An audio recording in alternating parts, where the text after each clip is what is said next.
I'm Dr. Ray Middleton. I help people by delivering great training. Here's an example of an episode from one of my training courses.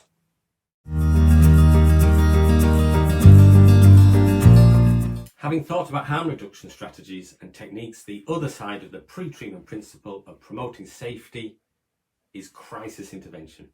One type of crisis is a mental and emotional crisis, where someone's distress can overwhelm them.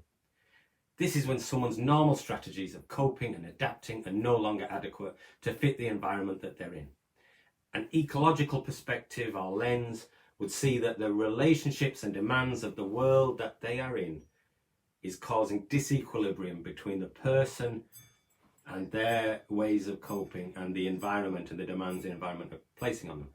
The intense emotional and mental discomfort may include emotional states of anger, stress, anxiety, guilt, shame, or low mood, or intense, unusual psychotic experiences, where people have unusual thoughts or experiences due to the emotional overwhelm.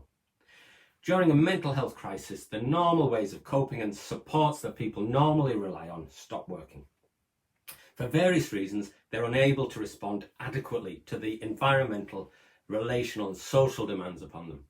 This emotional and mental state could increase the risks and threats to them, or it may increase the risk to others around them if they're not coping. They might not be as able to provide self-care for themselves, for example.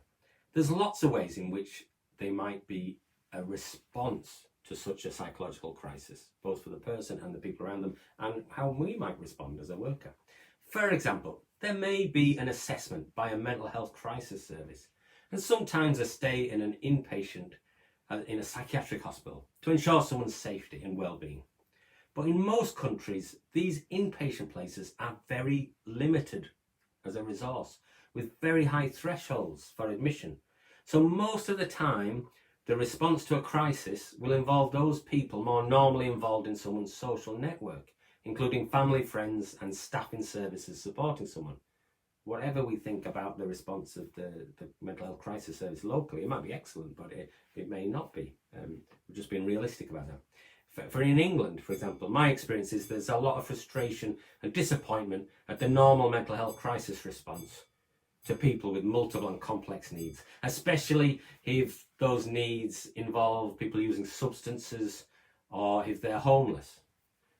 So the response tends to be very poor. It may be better in other countries depending on funding and attitudes of mental health professionals.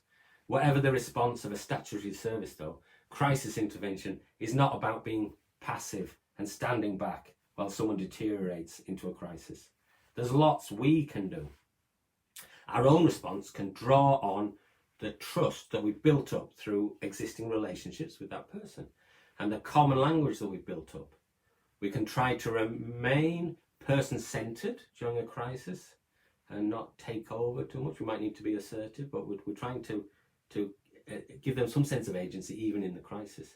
Give this person as much power as possible and choices, even if they're limited choices, because that gives them a sense that they still have some sense of power as they try to navigate their way through a crisis. We can continue to try to support the person to see the connections between their choices and the consequences.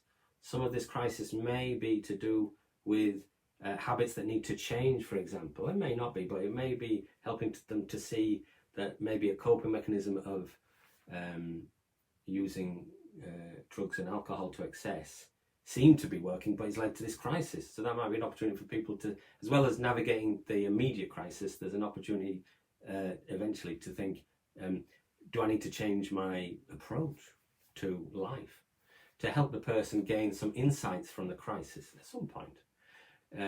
Being there after the crisis, for example, can give the person a sense of continuity, that crises are survivable, and that might be a better time after the event to kind of think about what we've learned from it. I hope you found that helpful. For more information about the training I can offer, email me at ray.middleton@ladderforlife.com or sign up for one of my free trauma-informed courses by clicking the link in the comments. Like and subscribe for more helpful videos, or post a question in the comments and I'll reply.